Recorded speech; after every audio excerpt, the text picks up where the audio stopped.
Hi, I'm Emily Rodger, host of the Boiling Point podcast. My co-host, Dave Veale, and I will bring you thoughtful discussions with leaders who are positively impacting our world. This is The Boiling Point, where leadership and inspiration meet.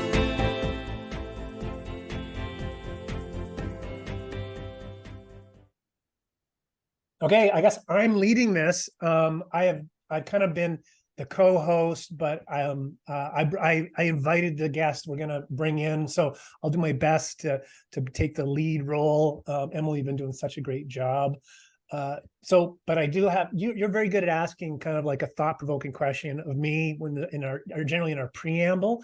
I don't have one. What would be a good question for me to ask you? Well, it's interesting. You spoke about our guest, as we speak about our guest Laura, and who is a counselor, clinical therapist. But so my nieces are here from Ottawa visiting, and in our conversation that you and I were having previous to that, you had asked me and mentioned how my mom is a therapist as well. And so I have like grown up that it is like talking about your feelings and talking about just therapy and different models and stuff like that is as normal in my family as it is talking about the weather. And so two of my nieces who are 11 and 15, they're here. And so they talk to grandma, my mom, about everything. And it is so funny how often they say just how lucky they are to have a grandma who is a therapist.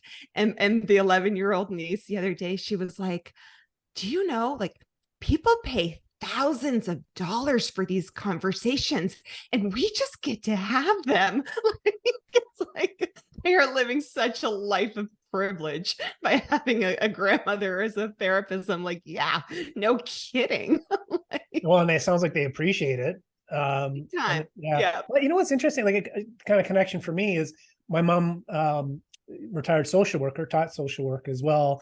And, to a degree would be parenting kind of through that lens of a social worker and also a strong feminist. And, and so as a guy who loved playing hockey and, growing up in the 70s and 80s, and 90s, and probably still now we can talk to Laura about this when we bring her on here. Men don't typically talk about their feelings, but mom was always asking us. And, we were like, before it was popular, dressed in, kind of pink and orange, and all these colors that weren't traditionally kind of male. And I think it was a great experience growing up that way. I mean, it just, it's certainly helped shaped who my brother and I are, I believe, and how we show up. So that's interesting connection. Well, let's bring in our guest, Laura Gatien. Come on in. She is turning her camera on. Hello. Hello, Laura. Hi, welcome to the Boiling Point. Thank you. I'm excited to be here. So we threw you a little bit of a curveball when we were talking before. You said you commented after we threw you the curveball that it'd be nice someone will introduce me, and we said, well, actually, this is how we like to start. We like the guest to introduce themselves. So apologize for that curveball, but I think you'll do a better job than either of us will do. So who's Laura Gatien? Tell us a little bit, because you're not only a therapist, you're also an entrepreneur and a social entrepreneur. And, you're kind of this, to me, an interesting collection of a lot of things in terms of your story and how you got to where you are now. So with that, kind of, I guess, subtle intro, how would you introduce yourself? Sure. So yeah, like anything, I feel like anything in this journey, my ability to kind of roll with stuff I'm always having to prove that. So I guess, yeah, I'm a frontline social worker turned passionate entrepreneur. From Kingston Peninsula, New Brunswick, have a practice in St. John, and most recently founded a not-for-profit organization that houses all the programs that we began under the practice initially. I'm a mom of 3 littles, and I'm super passionate about social change and believing it's possible I think is what sets me apart from other people when I talk to them. Of the confines of the system, we don't accept that. We've kind of created a different system that is working really well. And if you go back to maybe when you talk about like creating a different system for listeners, what system were you part of that I don't know, that when I remember you sharing the story with me, and I was thinking it would be hard to break free of some of the, the things you were exposed to in terms of here's how you show up as a social worker or as a therapist, right? And you had to break free of a lot of those kind of ideas and that lens to look through. So maybe take listeners through that early journey to starting your business. Sure. I think every social worker is really passionate while they're in school. They care a lot about people. And I know for myself, I was really excited to start to implement a lot of changes that I was learning in school and working from this structural approach of, if we meet people's basic needs, we can build on that. And that's all part of meeting their mental health needs as well. But then when you graduate, you see that it's really actually hard to do what you want to do within the current systems that we have within government. I was working in the healthcare system. Social work itself, as it falls in the healthcare system, is very underfunded, misunderstood. We have a long way to go in establishing our role in that system. And as a frontline worker there's no social workers in management or very little, I would advocate for clients' needs. I would see that a proactive approach was needed, but it seemed that no one thought it was possible. It was almost like, Laura, I know the system is hard to work within, but we have to do that. There's people that need help, and sure, there is. I always felt like a concurrent approach would work a lot better, where we met people where they're at right now, but we also could implement some more proactive strategies so that we weren't always fishing people out of water in crisis. Because I was the social workers are often the face of people who are really, really struggling. And they're putting these social work positions in at the 11th hour when it's really, really hard to make sustainable change or help stabilize someone. And I just felt that this is a very basic concept of, if we help people sooner, they're not in crisis and we can help them more sustainably. But it was very clear that was not going to be possible to implement that approach within the current system. I didn't have the autonomy to do so.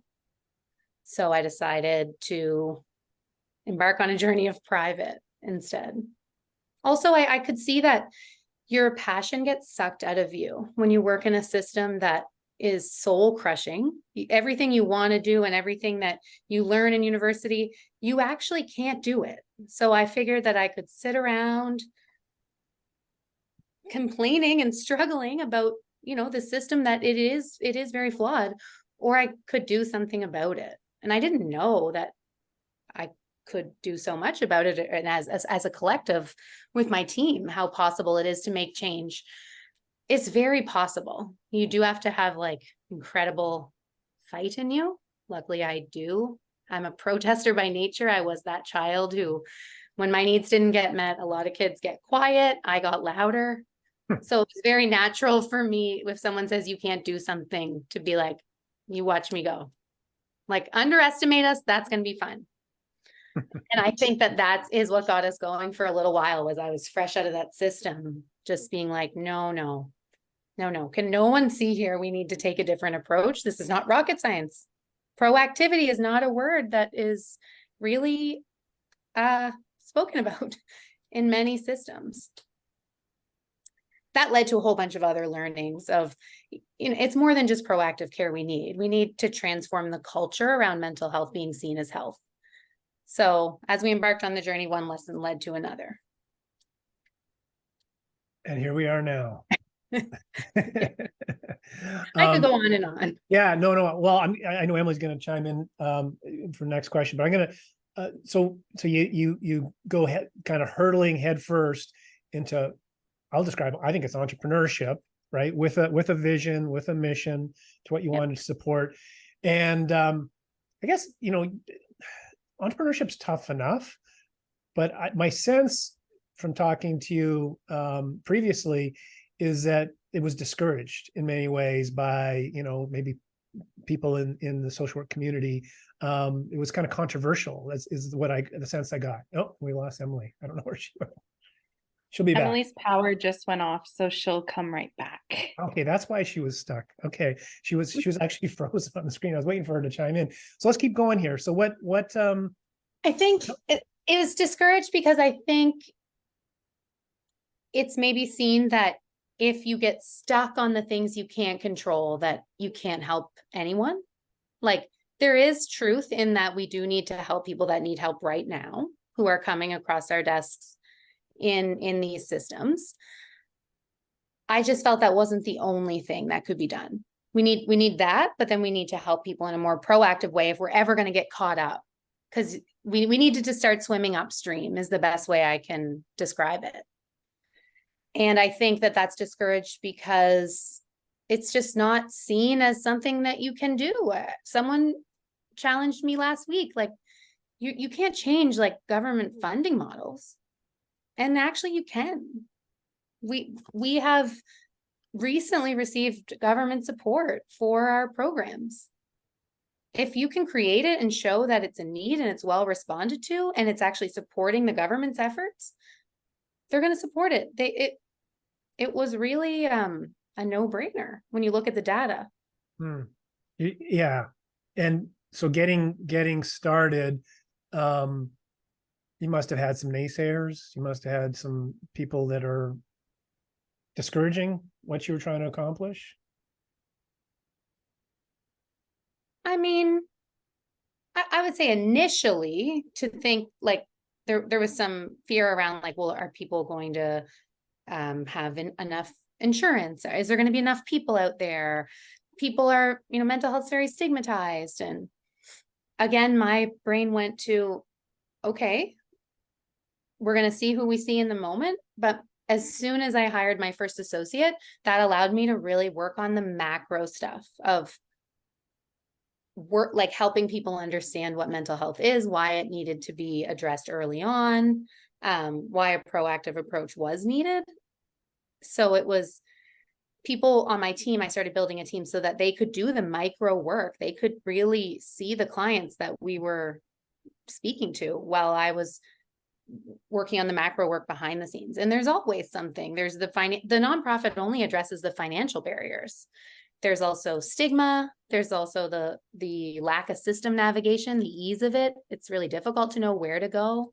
Mm-hmm. Those are like the three big things. So in terms of, we got Emily back. I'm going to admit her.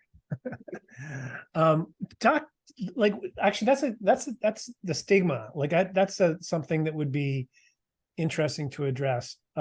What's your perspective? Welcome back, Emily. We're just talking about, kind of the idea of working on mental health being stigmatized. And I'm thinking there's probably some communities or some pockets that it's more stigmatized than others. What have you learned around, making it a normal, viable opportunity to work on your mental health? That modeling is key.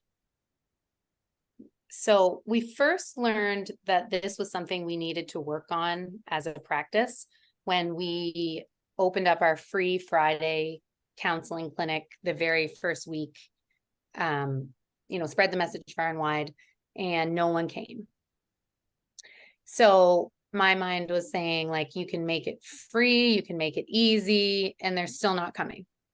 Like, this is what really highlighted for me that stigma is a big part of this. We need to address, why is mental health important? Why would I want to talk to a counselor? I think the past mentality around it has been like, you go to counseling if you can justify the reason. Like if something really bad happened that, no one could negate that you might need help for, then you went to counseling.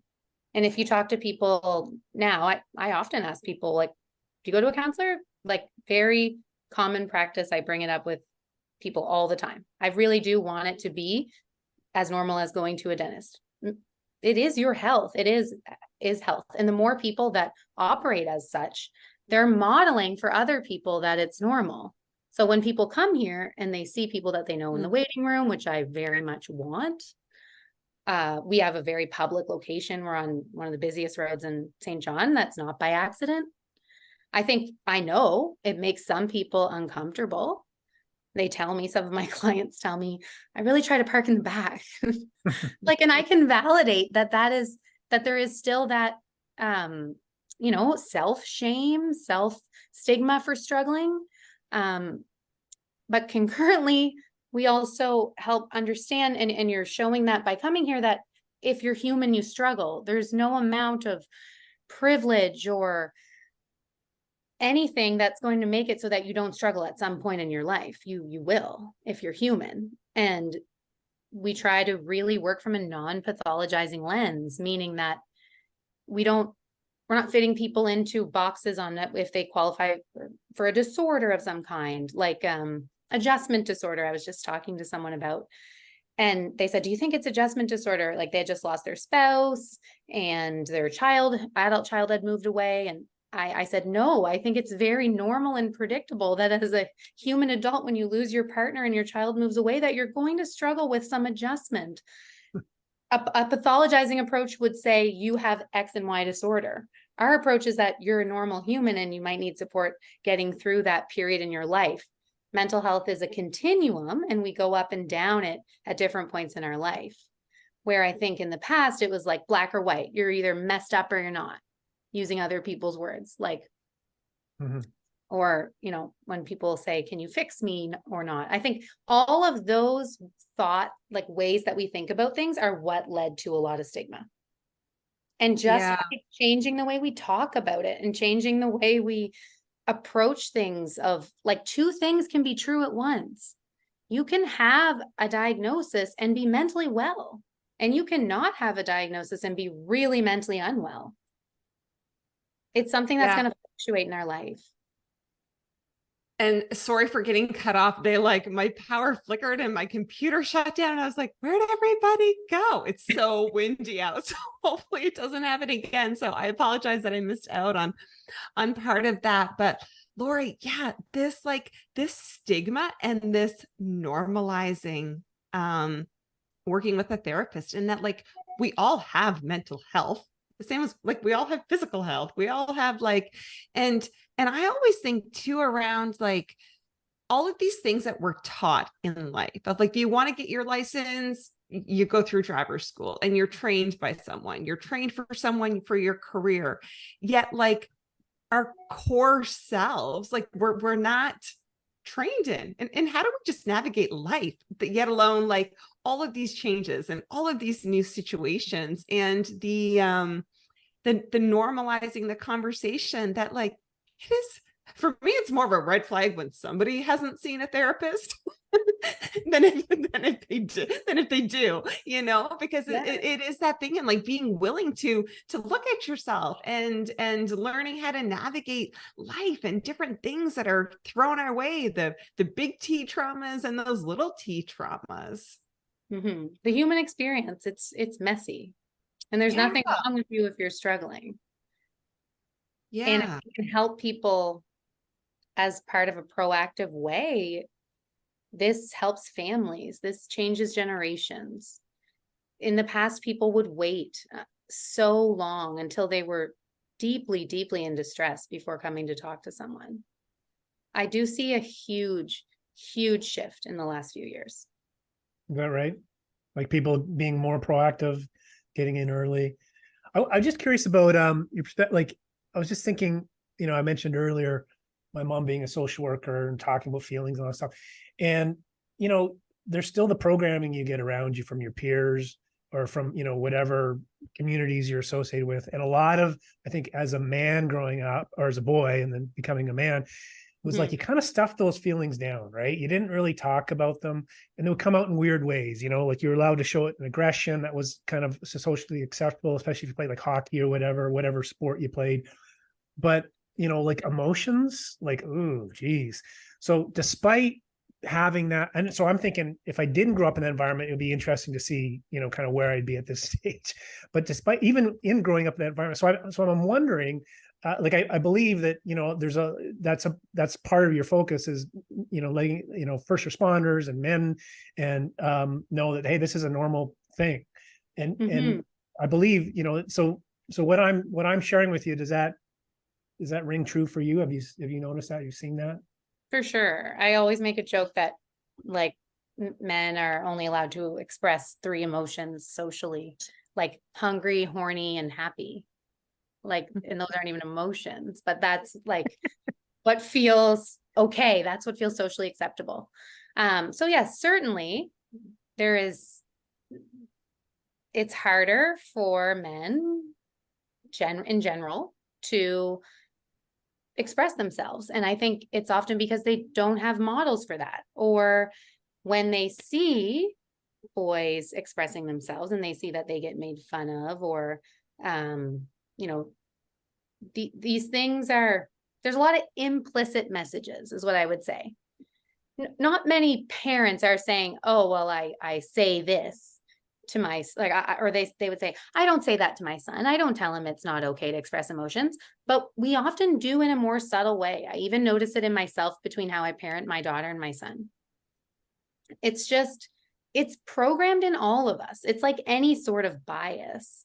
We are products of the people that have been around us and the messaging that we've heard and the things that we've seen. If you've seen someone get harassed or beat up or made fun of for expressing their emotions, there's like a protective element in your brain that says, you're not going to do that because that's not going to be great. So it takes extra work. And this is why I think that it's great when dads come to therapy. You're doing such a service for your sons just by going yourself. Even if you never talk to your kids about what you're there talking about, you're just simply showing that it's okay, that it's part of health and emotions are okay. And if you hadn't have had that training, you'd probably be divorced. And I don't know, like there's just I think we see more and more marriage breakdowns because of this. Yeah, you speak of those subtle ways. I'm curious if you would be willing to give some examples of those in how you have noticed those subtle ways within yourself that you may parent, because it's like sometimes we just don't have that awareness of what it is that we're actually doing. I think I noticed I had less tolerance for his crying. He has a lot of meltdowns, let's say, like he is on the autism spectrum. And so he's a little bit more challenging to help regulate anyways. But I just noticed a subtle difference where I was like asking him not to cry more so than my daughter when we were out and about, or I'm a little bit hyper aware of it too. But you can see it in like books, like the Thomas the Train book family. When they talk about the girl train, there was something about her being emotional, or I don't have it right in front of me to give an example, but if you start looking for it, you will see that things are explained differently, and the characters in books are explained differently. Another example is I would tell my daughters to be more careful, I think, than my son when doing things. Like if they were like playing rougher, climbing up a tree, I think I'm just like, no, be careful. But my son less so. Yeah, interesting. I love that. And thank you for sharing that. Have you found, and I might have missed this when my power went off, but in your practices in St. John and now in Fredericton, what would the like ratio be of, are clinical therapists mostly female, or like how many males are getting into that profession in your practice? Not many. No, it's mostly female dominated for sure. We have one male out of 25 people. I'm not seeing many male applicants either. And even in my class, I think about my social work classes, there was 1 or 2 out of 45, let's say. It's not Do you something feel, males yeah, are gravitating towards. yeah. And do you find that there are males who like are requesting to work with male therapists, or what have you noticed in that? Not a lot, a little bit, because we are always looking to diversify our team. I do check in with our admin team on what are people asking for, what would they like to see, what complaints are you getting, but not too much. And I don't know the exact ratio of our clients in terms of male female, or identifying as such, but it's pretty close to equal the last time I checked. But Yeah. the odd time a male will ask to see a male, but not often. Well, it's just, I think from a coaching perspective, I feel that there's kind of been the same path, right? Like not everyone wants to admit at one point they're working with a coach, and then all of a sudden it started flipping a little bit, where people would, or at least this was my experience, when people would talk about it and share in their organization, and then other people, and the fact that they're working with a coach. And I kind of feel like, the same thing hopefully is happening with therapy or counseling. It's something that you just talk about openly, like as you pointed out, when you meet someone, or Emily, as you pointed out, like it's a red flag in someone that, that isn't working on their mental health. So I've noticed that with coaching, there's been this shift, and in some professional groups that were really reluctant, think of physicians and lawyers, are now participating at much higher rates because, well, actually, if I think about it, because there's a lot of female lawyers and female physicians that are probably, that might be part of it. But I would say kind of overall, there's just a more openness. So it seems like we're going in the right direction. I know they're different services, but that has been my experience. So I think that makes sense. Yeah, well, it's nice to see, right? And it's just because then it's less of I need a coach or a therapist. Is more like, and I deserve one. Like I should be working with someone. Like there's nothing wrong with you for getting one. I think it was like you had to admit that you weren't good at your job, or that, needing help was seen as a weakness. Right. I think it's shifting that, like, that's actually seen as really attractive, and what we want, like increased self-awareness, this idea that we're all works in progress, vulnerability. We are seeing a lot more of it, and there's less like threat. I think it used to feel like a threat before, if you needed a coach or you needed a therapist, like, what's wrong with you that you need that? When it's like, oh, nothing. Like, it's just that you're a human trying to navigate the messiness, and that's actually really attractive and admirable, and what we want in employees and our partners and our kids and that kind of thing. Things are less black and white now. Yeah. And for me, I find it such a fascinating process, which is probably one of the reasons why I love the coaching world and the therapy world and counseling. But it of just like how it provides that space for us to really get to know ourselves and to understand and be able to kind of break down and uncompartmentalize all those things of like years of compartmentalizing and understanding why we are the way that we are, and then being able to learn different ways of approaching things, and then to be able to kind of break that generational thing, and then also be able to then share that with other people. And what I have found, interestingly enough, through my time in coaching, is that through the process of coaching, where coaching is different from therapy, but that it's like, it almost gets people comfortable talking. And maybe people who initially weren't comfortable talking or comfortable sharing or talking about their experiences or their feelings, that like the amount of people who I've worked with who then they'll get to a certain place and they're like, gosh, maybe I should work with a therapist on this certain topic. Or I'll suggest of like, this is a big roadblock here. And like, what if you were to take what you know right now and then go work with the therapist on this? You and I keep working together still, but like, it's almost kind of making an area where it does feel a little bit more comfortable to be able to just to speak freely. Yes, I think that's like reducing the shame around it. People are often not talking about the things that they're ashamed of or that they think means something about them. Yeah. People make connections, and out of fear and shame, they don't bring it up. And by talking about it, you're doing a lot of work towards that just right away, just by speaking it out loud. Yeah. I'd like to shift gears a little bit. So we're talking about, directly supporting people with, your services, and, it was you probably going in yourself, delivering the service, right, with one associate and two, and then you've grown significantly at 25, you're expanding to another location. So I'm curious, Laura, like, this has probably required something different from you from a leadership perspective.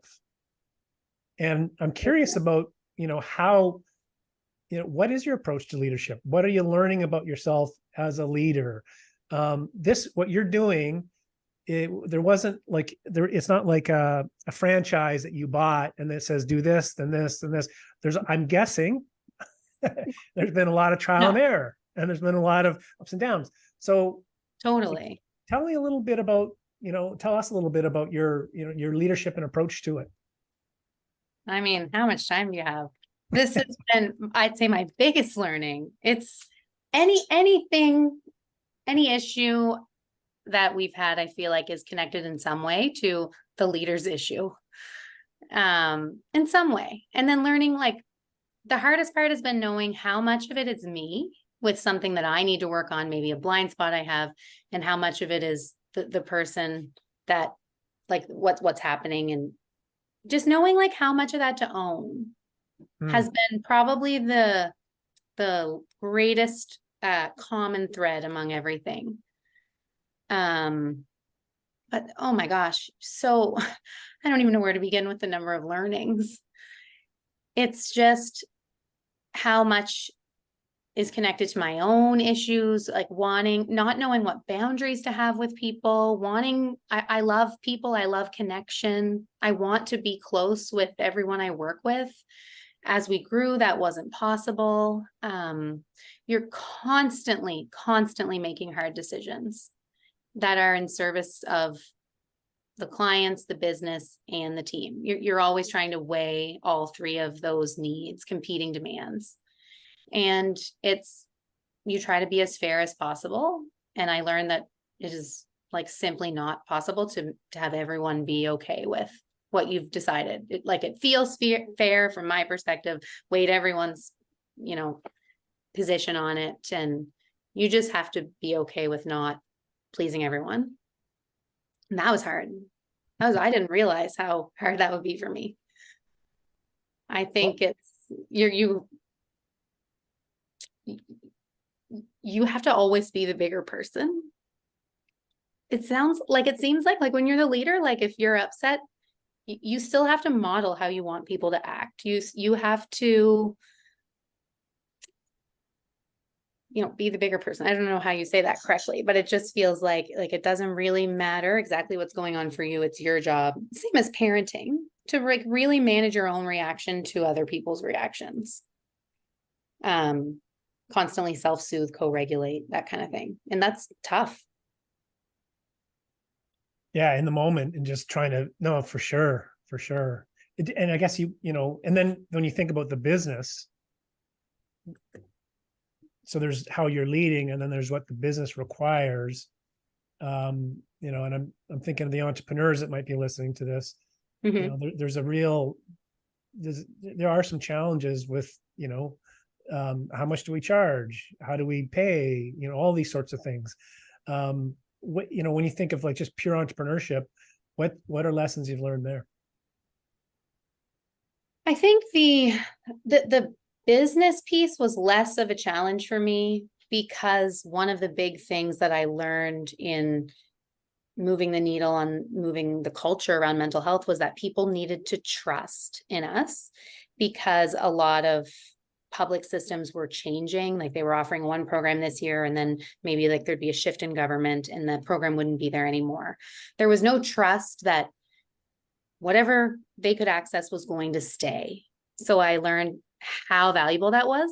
Thus, it was not an option to make a business decision that would compromise our programming, because I felt so accountable to our clients that I always erred on the side of caution, like on that side, that if we were not profitable, we had nothing. We literally had nothing. Our counseling practice was funding all of our free and low cost programs. So with that core value at the forefront, it was easy to make those decisions, I would say, on building the business dollars and cents, how quick we grew. It just felt like that was always on the line there. But then of course, that's what leads to not being able to give your team everything that they would want. Of course, everyone always wants more things, like as employees, and it's a more competitive market now. I think employees can pretty much ask for what they want now. And there's such valuable parts of the team. So I really want them to feel valued. I want them to love coming to work. I want them to feel happy to be here and appreciated, et cetera, et cetera.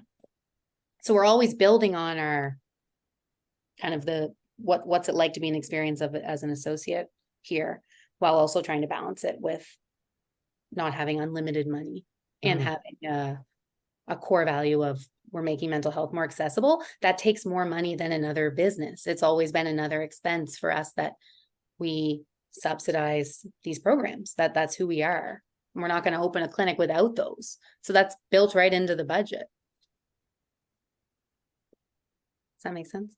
Makes a lot of sense. No, I know Emily's got a question. The challenge we have with sometimes with the delay is I know is who goes. You don't know if you're interrupting someone or not. Yeah. Go ahead, Emily. No, and my computer is like glitching, like, and so, yeah. And I also, and this is going to be edited out, but like, I feel like I missed so much of the conversation that parts that I want to ask, you guys may have already spoken about. So. Go for it. We'll edit this part out for sure. Yeah, or not. In talking about your Just Us programming, did you guys really touch on that already, or? Okay. No. Exactly. Not really. Exactly where I was hoping we would go. So we're completely aligned there. Perfect. Okay. So this is where Matt is going to edit me back in, but Laura, you spoke about Just Us. Can you tell us more about that program? Sure. So in 2019, when we decided to launch our free drop-in program on a Friday afternoon, as a way to build trust in the community, to let them know that there was always going to be a place that they could go. This was in response to a group I was facilitating where one of our members had recently lost a friend to suicide. And we got talking about how could we prevent this? What would have helped this person? What did they need at the time that might have saved their lives? And that's when we landed on a trusted place to go where they wouldn't be turned away. And I thought, well, that is pretty easy. If that's what it is, we will let them come in this very room. So the room that we were meeting in was the boardroom at our office on Waterloo Street. And it was a couple weeks later that we launched the program and started coming. First week, as I mentioned, no one came. But then it really did pick up. And we've always continued that program. And up until last month, it was still every single Friday afternoon. And now it's every day of the week that people can come in. Counseling. Wow, really? We don't encourage the drop-ins. We really want you to book an appointment, but it's free, that we're offering free counseling any day of the week, not just on Friday afternoon.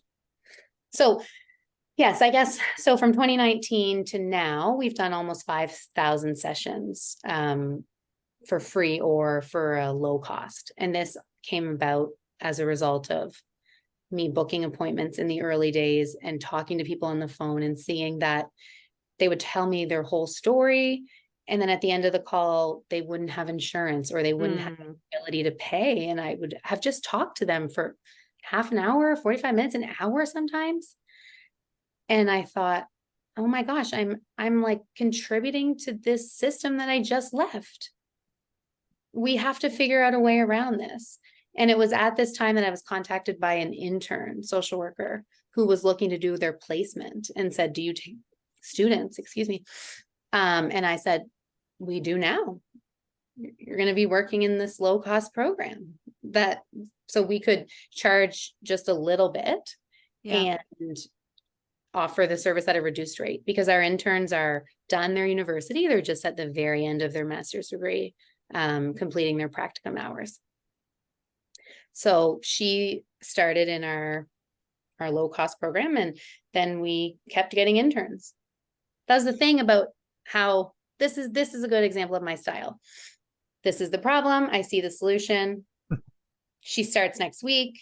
And it's like, oh, wait, she's only here for 4 months. What are we going to do after that? But it's like, I don't care. We're going to figure it out. We have a figure it out mentality. We drown at times in the process. And I've learned, back to my leadership lessons, is how I synthesize information, and the pace at which I can process things and process change is very different than other people. So they do find that very stressful. And I find it exciting and rewarding and fulfilling. So all I see is the number of people who are now getting, free and low cost counseling. But I can appreciate when I step into their shoes that it's just a lot at once when we're making changes. Yeah. And how, thinking about that and the cost with counseling, and that, like, gosh, in many ways, it is very much a privilege for somebody to be able to have coverage to see a therapist, or how many sessions. It's like, okay, you're covered for 6 sessions. Well, then what? Like, we're unraveling 40 years worth of stuff here, or whatever else. And that, that it can be insurance that then dictates like how much support somebody needs. So that's really phenomenal that you are offering those services, and in how good it feels to be able to, to give back and to just be able to support one another, and just how valuable our time and skill sets are, that it, like you said about like the suicide, that it literally can and does save people's lives. Absolutely. I think I became really passionate about accessibility for everyone, like fairness, that, we're working on the advocacy piece of the stigma. Well, we're getting people to call, and then we're saying, oh, I'm sorry, like, we don't have a program for you. And I could not do that. Like, we do not turn anyone away, even if we don't have any like strict red tape where if you have insurance, you can't come in our low cost program. If your insurance is only $300 a year, that's not going to get you far. You can go in the low cost program. We take a sustainable, common sense approach to what program we put people in. And so, there's literally, we never have to turn anyone away now, the way that it's been designed. And it's really a win-win for these interns who get to see that they don't need to lose their soul and their spirit and everything that they wanted. I really wanted to offer this experience that was not what happened to me, where I was super passionate and energetic, could go out there and make all this change, and see that I actually couldn't. And I didn't want that for anyone. So our interns get a very unique approach to start. Like, it's like we get to help influence what they believe is possible. And I think that's the biggest thing, is just believing that you can make this change. Yeah. And then doing it. One of the actually, and this kind of leads into some information you should share, but I think my perspective is one of the things you've done really well with your team is good marketing. Good at getting messaging out, share, like I get this newsletter about Just Us now. So I'm, so it's, so kudos to you. Excellent. And which I think creates demand, right? Because the need's out there, but then it creates demand. And just to hear, you got all these options for people is awesome. So, I mean, that's fabulous. So the first part is, how do people learn more about you that are listening to this, and just want to learn more about, what you're doing in your approach to mental health? Sure. I didn't really finish the conversation on Just Us. I got a little sidetracked. But as of last October, we formalized the low cost and free programs into a not-for-profit charitable organization so that we could seek funding beyond the practice, because we had really hit a wall. We grew to 5 interns. We were giving our entire lower level of the building and still had more demand than we could self-fund. Wow. So, and anytime we had approached anyone for any sort of external like grants or anything like that, it was like, oh, but you're a for-profit business, so you don't qualify. And I would say, sure, we are a for-profit business, but we have this nonprofit arm, and can we get support for this? So we formalized it into that. And then now everything is separate through that. And so that's called Just Us. We All Struggle Inc. And it's justusinc.ca is where people can find more information about services, about how to donate, how to get involved if you want. And then the services that we offer as the practice is lauragatien.com. And we are on socials under both different names now. That was a shift in itself, moving to totally separating everything. But we have a wonderful board of directors now. And we're currently hiring for several positions for Just Us, which is mind-blowing to me. We actually have money and no people to work now versus we had a lot of staff, but we had no money to pay them. So we're hiring, we're growing. The nonprofit is just going so well. I'm so proud of it. And just seeing like so many people come together at so many different levels. So many businesses have supported us, community agencies and government. Awesome. What kind of staff are you looking for? Use the Boiling Point platform right now as your.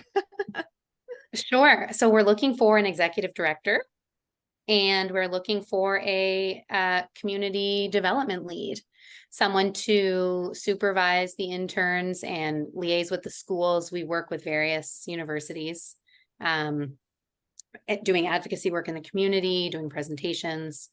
And the executive director is really running the whole organization, kind of picking the ball up where I'm going to hopefully set it down soon and have someone else deal with the direct interactions. I'm still going to be involved, but just someone to really like, let's take it to the next level and see what happens. Good for you. Wonderful. Well, we're man, there's so much more to talk about, because one of the questions I was going to ask you was, maybe we'll ask you just really quickly, because we're kind of at the tail end. But Sure. you know, so when you go talk, or I'm assuming you've talked to university students. What are the kind of messages you want to give people that are getting into your line of work at school? You talk about the interns, but what's kind of the most important message to get across? I would say believe in your ability to make change. If that's what you're passionate about. Not everyone is passionate about that. And we certainly need people to do the frontline, even reactive work. But if you do want to make change and you do have that desire within you, that you can utilize that for good, and it's possible. I've just spoken to so many people who really just, they don't believe it because they haven't seen it. And I always feel like, well, did you hear of what we've done? Like, it's possible. We're showing you it's possible right now. So just like believing in your ability to live in your passion.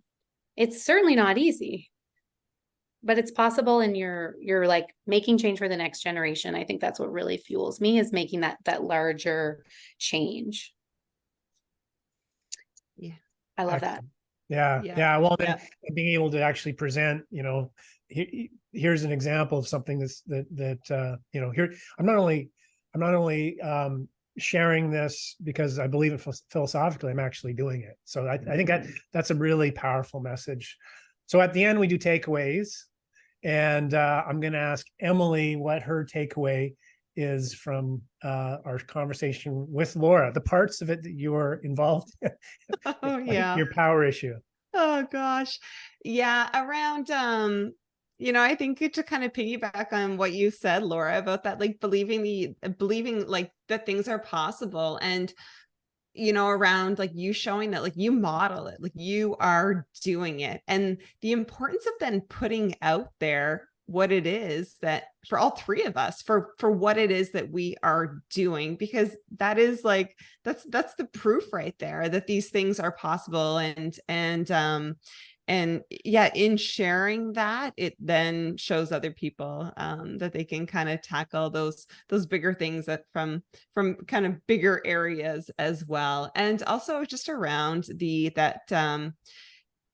just reminding myself of the importance of just giving our time and giving the skill sets that we have, and that we all have the ability to contribute something back into society. And so for you having that program, and that it's like, yes, like you have a job and people have, you have salaries to pay and all of that kind of stuff, yet the importance in just providing that little bit of extra, so that ultimately everyone can just have access to services. So yeah, for sure. Yeah, awesome. I would just live your passion, big takeaway, so and I really like from an entrepreneurial perspective, Laura, like how you see something and you say, well, why can't we fix that? Why can't we do something different here?